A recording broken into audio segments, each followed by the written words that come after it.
আসসালামু আলাইকুম। আমি এখন আছি তিস্তা ডালিয়ে ব্যারেজে। এখানে আসলাম আমি দেখার জন্য। এই তিস্তা পয়েন্ট বা ডালিয়ে ব্রিজ নামে পরিচিত। এখানে এসে দেখলাম অনেক ছেলেপেলে এখানে ক্যামেরা নিয়ে ছবি তোলার জন্য তারা উঠে পড়ে লাগছে। তো আমি এক ক্যামেরা ভাইয়ের সঙ্গে কথা বলবো যে ভাইয়ের আসলে তার দৈনন্দিন কত টাকা এই ফটোগ্রাফার করে কাজ হয়। আমার নাম সোহেল রানা। আপনার বাসা এইখানেই এখানে? স্থানীয়। স্থানীয়।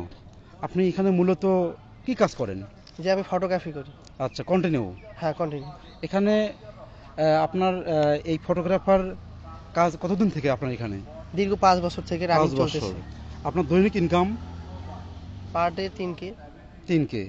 আর পার পিসের ছবি আপনি কত করে নেন? এগুলা সিস্টেম আছে, যেমন পিস সিস্টেম জি। এবং সময় সিস্টেম আছে। আচ্ছা আচ্ছা আচ্ছা।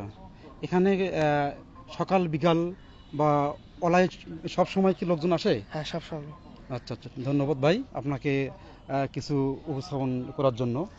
তো ঠিক আছে বন্ধুরা, সবাই ভালো থাকবেন।